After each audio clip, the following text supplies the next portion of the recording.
I command the council to make all the necessary arrangements for my coronation. I wish to be crowned within the fortnight. Today, I shall accept oaths of fealty from my loyal counselors.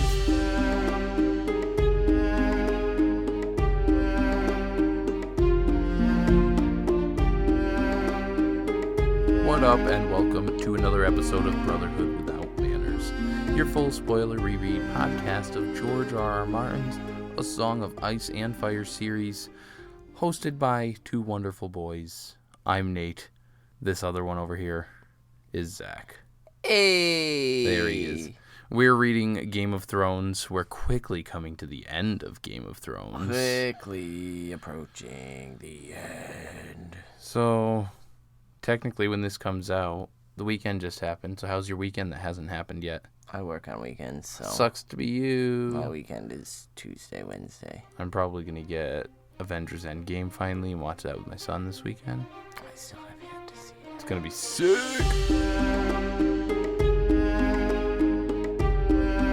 Hey, Zach. Hey, You listening to a podcast right now? I will be. Are you going to be doing it on your favorite app? Well, I have a couple of them. Which one? Well, the one I'm talking about is Podcoin, where you can listen and earn great rewards. I'm pretty sure we have a code for that one. We do. If you are a new user of Podcoin, you can type in Brotherhood and get 300 coins to spend on fucking cool stuff. Sweet, like giving to charity or gift cards. Yeah, gift cards to like Dope. Starbucks and Amazon and all sorts of other places. So if you're hearing this, why haven't you already downloaded Podcoin and started entered listening Brotherhood to us. Listen to us there. and earn some coins? Do it. Yeah. Yeah.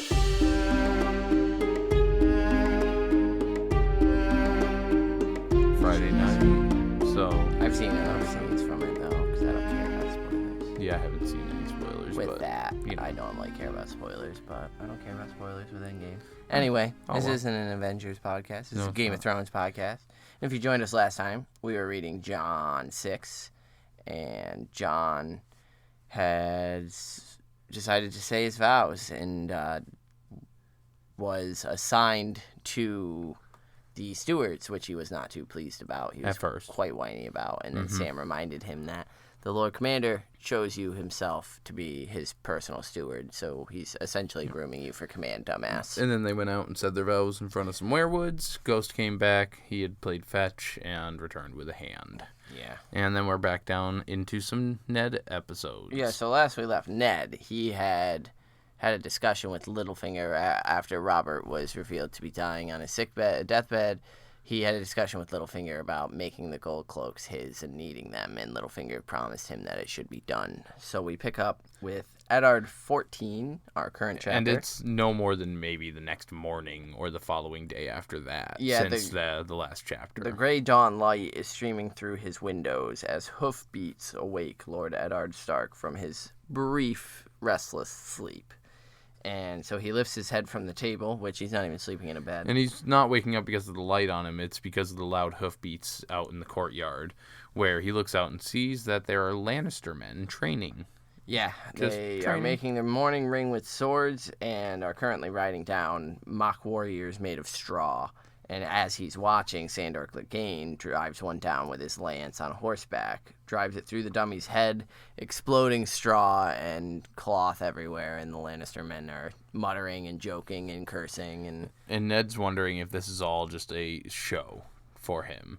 If Cersei's just spreading her peacock feathers out there and strutting across that courtyard. I mean, pretty much. Saying, and he's saying, I've given you plenty of chances to flee. Why are you still here? Yeah. What are you doing? She's if this is a show for him, she's a bigger fool than he imagined, which really she's not the one playing the fool right now, Ned Ard. So the morning is overcast and grim, which I think is just kind of the mood to itself. set the tone of the day, yeah. And Ned is had broke his fast with his daughters and Septim Ordain in his solar. So before we go too much further into this chapter, full spoiler reread. This is it, folks. Like, The last shit's breakfast. going down right here. This is, Arya's expecting to have her last dancing lesson with Syrio before she leaves King's Landing. With Syrio. On a boat with Sansa. And Sansa's upset because, this is it. This is the last Here we go. time all the Starks in King's Landing are together. We're peaking here, man. Yeah, we're getting there. So Sansa is still pouting about having to go back to Winterfell. She just stared at her food sullenly and refused to eat. But Arya's just shoveling that shit in. Yeah. She's like, Dad, Syrio said that if I go, we can have one more lesson before we leave today. Like, I'm all packed. I swear, I'm all ready to go. Can I have the lesson? Please, fucking she's please. Hype. He agrees to it as long as it's a short lesson. He wants her ready and able to board the ship by midday. And she's like, yeah, midday. Yeah, she promises. So A-okay. Sansa speaks up and asks why Arya can have her dancing lessons, but she can't say farewell to Joffrey. And Septa even offers, "Oh, Lord Eddard, I'd be more than happy to accompany her. That way she wouldn't miss the ship." Which I feel like is a parenting moment of Ned is sitting there like, "Shut up, Septa. Shut up. So I do feel, as naive as she is about all the stuff that Joffrey's done to her and pretends like hasn't happened. She doesn't understand. Like, it's sad that she can't go say, like, the one thing that she she wants. It and actually, especially from having a sibling standpoint, it totally is from her vantage point that Arya's getting what she wants, but they're denying me for no good reason because she doesn't know what Ned knows. Exactly. That, the bastard here, And he explains, no, now is not a wise time to be seeing the prince. And which is, I mean, the simplest way to put it. Yeah, like, there's not much. Like, I'm about to accuse him of being incestually born. Yeah. Like, so Sansa storms off, and Mardane gets ready to run after her, and Ned's like, "Yo, stop. Yeah. I'll fucking explain to her what's actually happening once we're safe in Winterfell." Yeah, when everyone's good at Winterfell. Man, that line, whoopsie. It tore at the heartstrings, man. When it's just like the line when he said to Jon, "I'll tell you about your mother the next time we speak." Yeah, we'll talk about your mother next time. Fuck. So an hour later, the old bitch Pycelle came to Ned in his solar. His shoulders slumped as if the chain around his neck was too heavy. Like the act he's putting on as he's coming through here, man. My lord, King Robert is gone. May the gods give him rest. And Ned says no. He hated rest. Gods give him love and laughter in the joy of righteous battle. Which, when I was made me sad noting that down, it's a nice memoriam from Ned to his friend, but also one of the most glaring things about the whole Lyanna Robert thing is the fact that Ned here never once does Ned reference. Hopefully he gets Lyanna. I wish Lyanna and Robert ended up. Well, no, because he knows that Lyanna and he doesn't Rhaegar, say yes, I hope he sees Lyanna in the afterlife.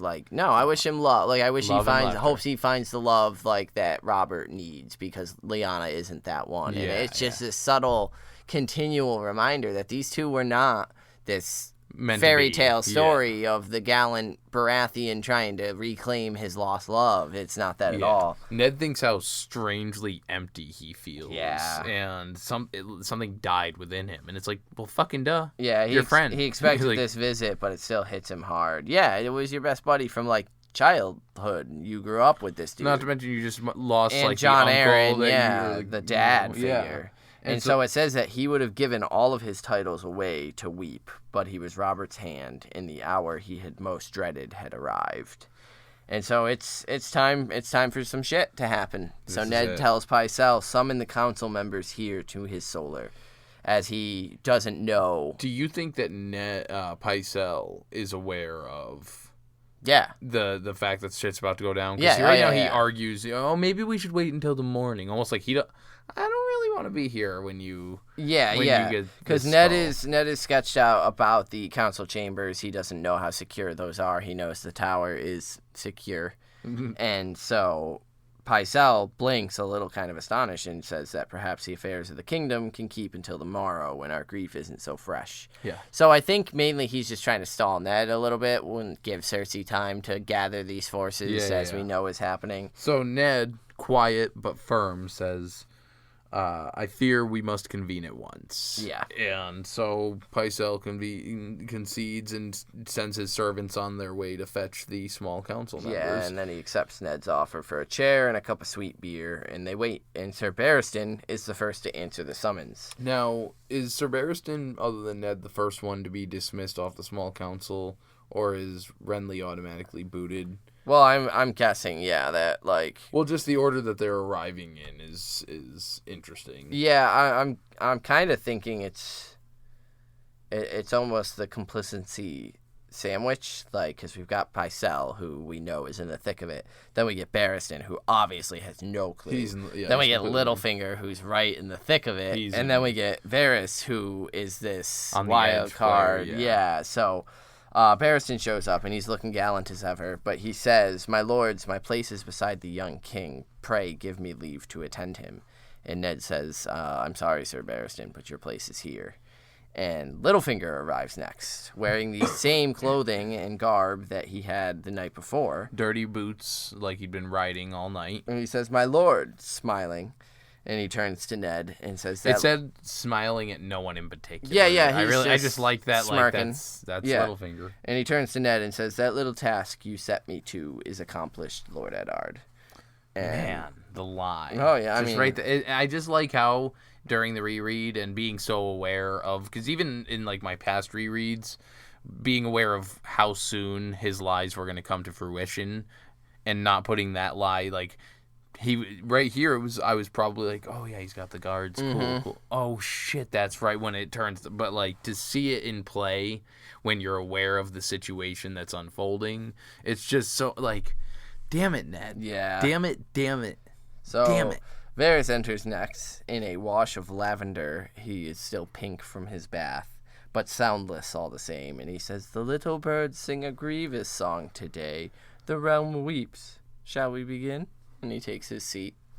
And... Nah, we're going to wait for Renly. Yeah. And nope. Varys gives him a sorrowful look. "I fear Lord Renly has left the city, my lord." And Ned... Left the city? Yeah. I'm not pleased, Varys. Not pleased, because Ned was counting on Renly's support, which he should have taken fucking the first time it was offered. So Varys continues that he left through a postern gate an hour before dawn, accompanied by Sir Loras Tyrell and some 50 retainers. Last seen riding south with some haste, no doubt, bound for Storm's End or Highgarden. Do you think that Stannis mentioned anything to Renly before he dipped? No. Because Renly seems to be a bit in the know, like, considering... I don't think Renly's dumb by any means. I think he is definitely aware of the incest and all that shit, and just how dangerous the Lannisters are, but I don't think, one, he's on the same level as Stannis is, where I think Stannis had the immediate foresight of being, like, I'll be a target. Yeah, so Renly was there kind of right up till the end, which was brazen. But I don't know. Renly is tough because I think he's smart to get out of King's Landing when he does, but he's also... There's a lot more intelligent things I think Renly could be doing than just going to Highgarden now and kind of he could be out gathering other forces. I mean, recruiting. Yeah, getting some of the Targaryen or the Lannister forces away. I mean, from the especially Lannisters. after like this chapter here, word of Ned Stark's capture spreads pretty quickly. So why doesn't Renly go north? Well, especially like if being from the Stormlands, like he's the ruler of Storm's End, thank you. And all the other supporters of the North are coming from the North. Yeah. As a Baratheon, the one that, his brother, if he had bannered for Stannis and started recruiting from the Riverlands and from Stormlands and started pushing up towards the Lannister lands and start trying to get some of their bannermen, then perhaps he could have swayed everything into Stannis' favor, even if Ned might not make it out because of being held hostage and Joffrey a fucking sadistic psychopath. Yeah, I just think Renly could have been much wiser. And I think that's his flaw. Yeah, absolutely. That's the king. I mean, what if he doesn't really do the foresight, but Ned obviously doesn't like that much. He's taken aback. There's nothing to be done, so he draws out Robert's letter and says, "The king called me to his side to hear his last word. Lord Renly and the old bitch stood witness," and he hands it to Sir Barristan and says... So Barry takes the letter and says that it's the king's seal and it's unbroken. Yeah. And he opens it and reads that it says the king has named Lord Ed Stark as protector of the realm. Yeah. And so basically he's going until the heir comes of age. And Ned thinks to himself, well, He's already of age, Yeah. but he doesn't want to reveal that. And he gets this disgusting taste in his mouth over the lie and the deceit. Well, because, he doesn't trust anyone at the table, Right. really. Even Sir Barristan, who's so honor-bound, is going to be honor-bound to protect Joffrey. So For the time being. He's got to play the game right now, he thinks. And, the deceit of it just sits gross in his mouth. And he knows he's got to tread softly. So he says, I would ask this council to confirm me as Lord Protector, as Robert wished. Right there, that was this close to at least getting a little bit on his favor. Yeah, a foot in the door. At least something. The door opens as Fat Tom comes in and says, Pardons, my lord, but the king's steward insists, and the steward himself just enters. This is so sad. And bows. Yeah, and says, Esteemed lords, the king demands the immediate presence of his small council in the throne room. And Ned thinks that he had expected Cersei to strike quickly, so this summons really is no surprise, but he says the king is dead, but we will go with you nonetheless. So Littlefinger gives Ned his arm for support to help him down, and Varys, the old bitch, and Sir Barristan are close behind. A column of double men-at-arms in chainmail and steel helms are waiting outside the tower. Starkmen. Northmen. And the guardsmen march them across the yard. And Ned's very happy to notice as he's walking through that there's no red cloaks. He's not seeing Lannister men anywhere. Yeah, that's because they're all in the throne room. But he's seeing some gold cloaks, and he feels like that's comforting. Because as far as he's concerned, they're all bought and paid for his side. He bribed them. Yeah. And he didn't bribe them, but they were bribed did, for him, and that was your biggest flaw, you dipshit. So Janos Slynt meets him at the door to the throne room, armored, and he bows stiffly, and his men push open the door, and the steward leads them in. All hail his grace, Joffrey of the houses Baratheon and Lannister, first of his name, Lord of the Seven Kingdoms and Protector of the Realm. So I interrupted you earlier so that I could point out that this is the fucking thing. But this is the first time Joffrey is named as king publicly. First, Baratheon and Lannister. Elevating the status of his mother's house. I'm going to jump ahead a little bit just to draw the tie to his cloak that he's currently wearing. You will learn a dual cloak, but it's all lions. Lion prancing and lions roaring. Yeah. Facing each other. But he's a fucking Baratheon. And yet he's all decked out in lions. Yeah.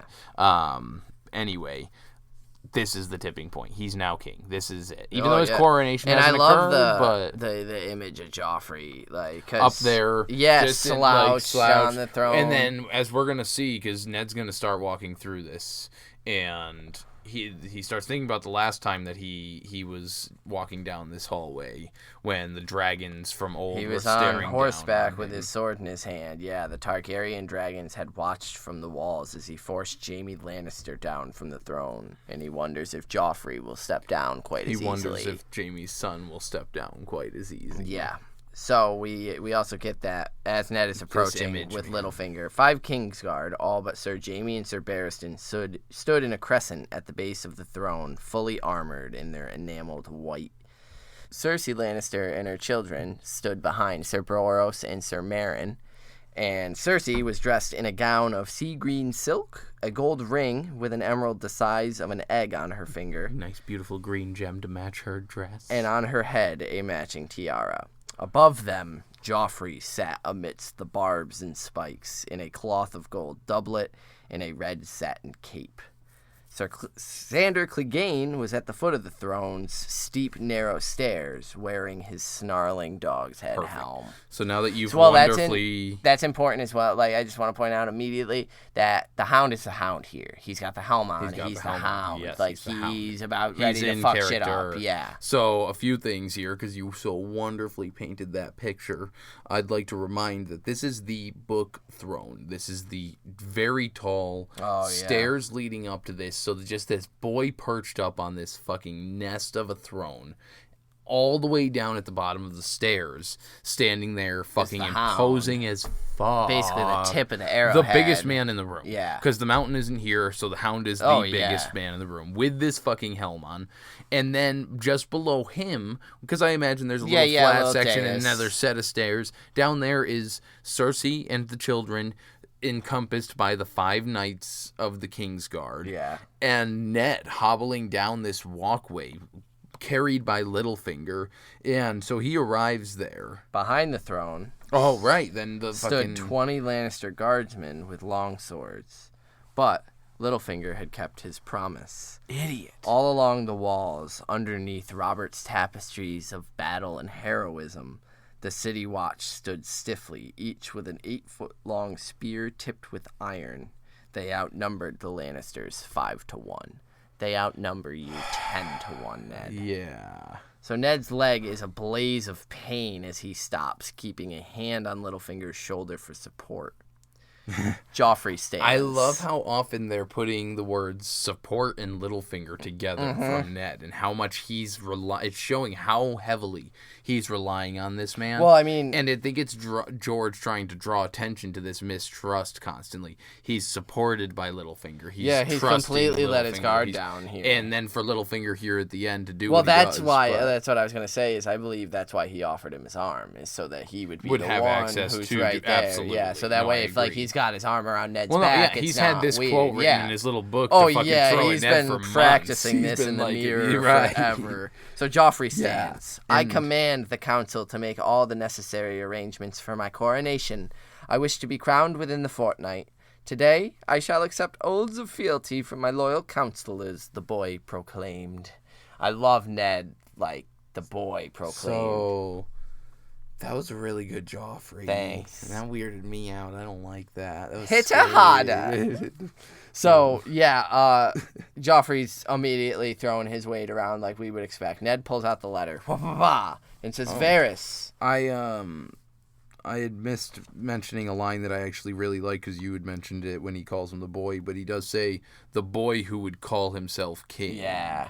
And it's just so, like, I love that line from Ned because that's exactly what he is. Yeah, Joffrey personifies that. Yeah. That the boy who would call him. Because that's all it is now for Joffrey and Cersei. It becomes pulling out these roots of denying his lineage, his right to the throne. Right. And so Ned pulls out the letter and asks Varys if he would be so kind as to show this to my lady of Lannister. Wink, wink. This motherfucker thinking he's so suave and so like, hey Varys, pal. Yeah. How about you just, you want to show he's this? got his posse Go ahead. behind him. Yeah. He's like, what up? Listen, I'm not scared. Varys, take this over. Yeah, he's like pimp Take this over leaning there, on yeah. Littlefinger. Like he's with what his up? cast kicked up on the table. So and Varys shit. gives Cersei the letter. She glances at it. Is this meant to be your shield, my lord? A piece of paper? Fuck. And she rips it up. Halves, quarters, and lets it flutter to the ground. Barry the Bold is fucking blown away. Yeah. But those were the king's words. Yeah, he can't handle it. Like, that honor-bound motherfucker is, like, sitting there with scotch tape trying to put the paper And back I know together. you tweeted about it, but I'm all about my girl Cersei. Like, goddamn, because she we have a new king now, Lord Eddard. Last we spoke, you gave me some counsel. Allow me to return the courtesy. Bend the knee, my lord. Bend the knee and swear fealty to my son, and we will allow you to step down his hand and live out your days in that gray waste you call a home.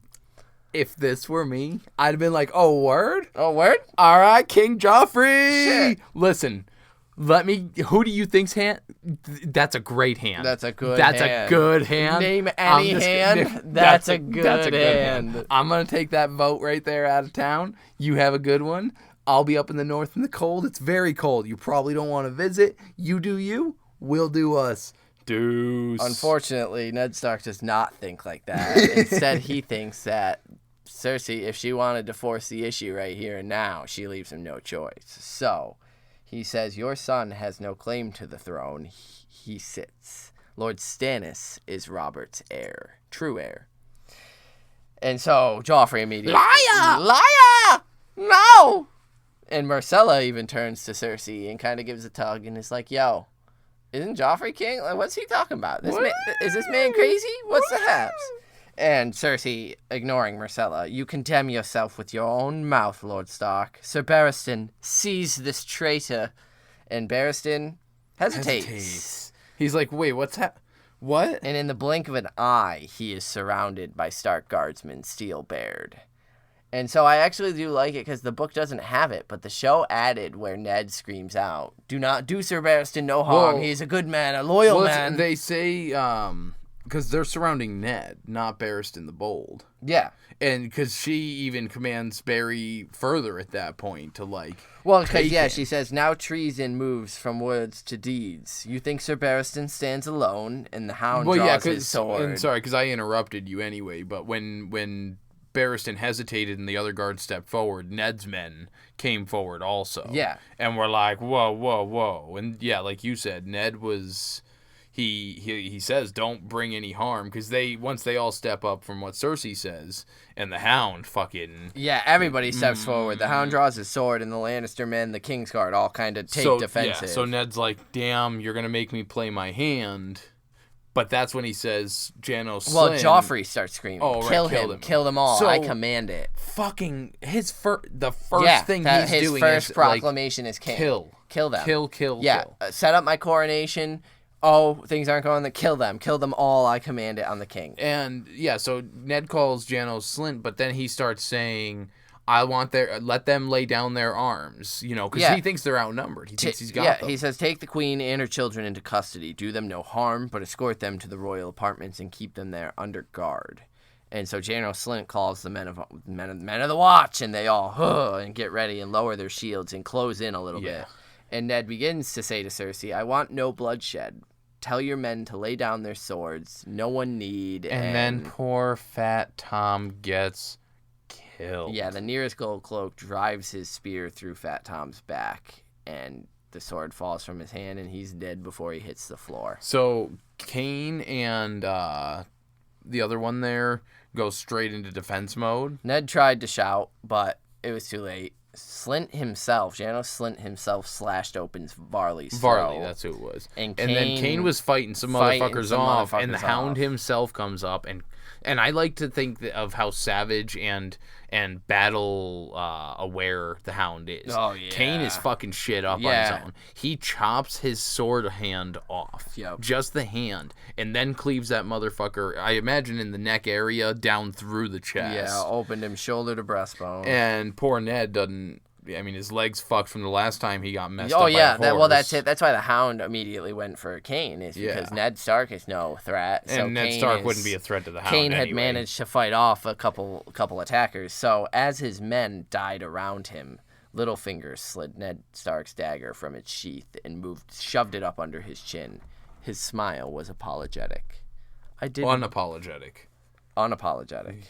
I did warn you not to trust me, I did. And now this, I think, is one of the major, of the first book, one of the big twists that Martin threw in. This whole, because, Littlefinger, that was like 5-6 chapters ago. I mean, at Ned. this point, it's really, like, the only real way to know that this is going to happen, I mean, it's a little naive to think that everything's going to work out Ned's way. But there really is no way in your first read-through to pick up on the fact that Littlefinger and the Gold Cloaks are going to betray Ned. There just really aren't any signs. Like, Janos Slynt isn't being sketchy. He bows stiffly to Ned, but he's described as in full armor. Right, so, and throughout we've had, while Littlefinger seems... And that's always been the draw to Littlefinger's character, is that we're supposed to like him. Yeah. We don't quite know that he's this creepy, rapey, that's what this gut punch here is. It's like, oh, fuck, we shouldn't have trusted Littlefinger. Yeah, exactly. But then when you're rereading, you realize, Ned has made a mistake from every single step he's taken here in King's Landing. So... I loved it. I mean, I hate it because, Tom Ard and the rest of the Stark Guardsmen are now dead. Arya and Sansa are going to get scattered to the winds. Yeah. And here we go. I mean, this is it. The first shot's been fired. The banners are going to be called here soon. Yep. The North is going to rally. They're going to rise up. Some dragons are going to be born. But anyway, you got an inductee for this chapter? Yeah, so I'm giving it to Cain because he really handled some business. He fought for his house, and He's been there since, they left for Winterfell. He's been, doing what he can to protect his house and fight for them. And he lost his life honorably from a dishonorable cause, because them. But, yeah, so I'm going to give it to Cain.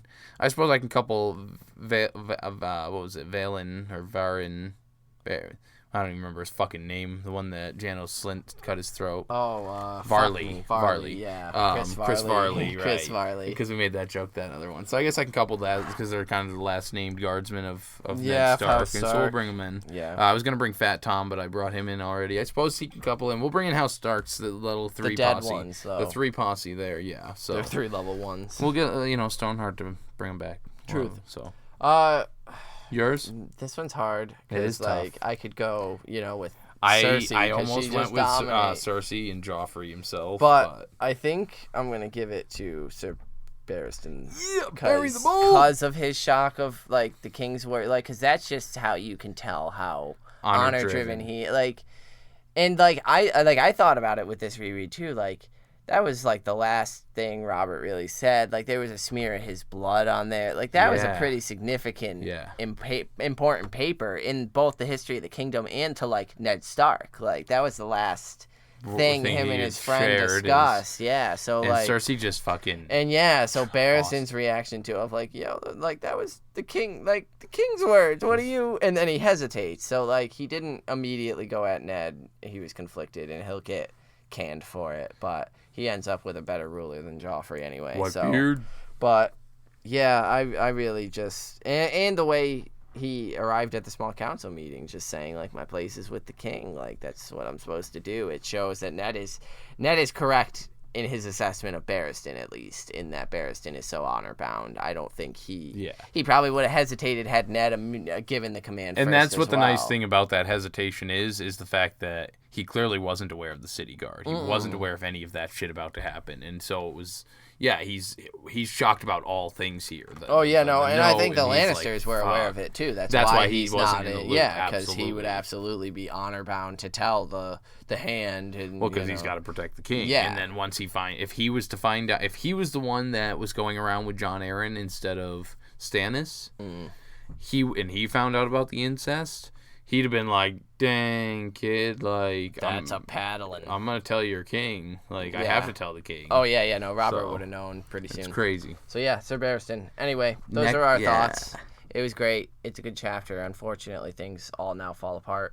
Next time, we'll be reading Arya 4. Oh, my God. And so, about Arya 4, I was flipping to take notes on Ned 14 here, the one we just finished, and flipped past it a little bit too far and landed on Arya. And ended up reading like half the chapter just because I got so drawn into it. So I'm super excited for Arya 4. It's a good sad one.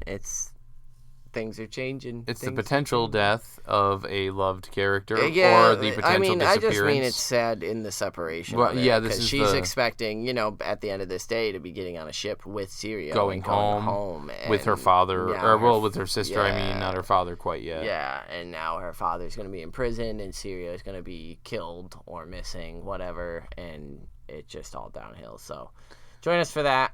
If you want to, please write us in your thoughts. We love hearing from you guys. You can reach us all over the web. We're at Gmail, Without Manners Brotherhood at gmail.com. You can find us on Facebook, facebook.com/Brotherhood Podcast. I'm on Twitter, at MannersWithout. You're on Twitter. Carstark92. Carstark92. Yeah. We also have our Patreon, patreon.com/Without Manners. I think that's the important ones. We're on all the different outlets for listening to podcasts.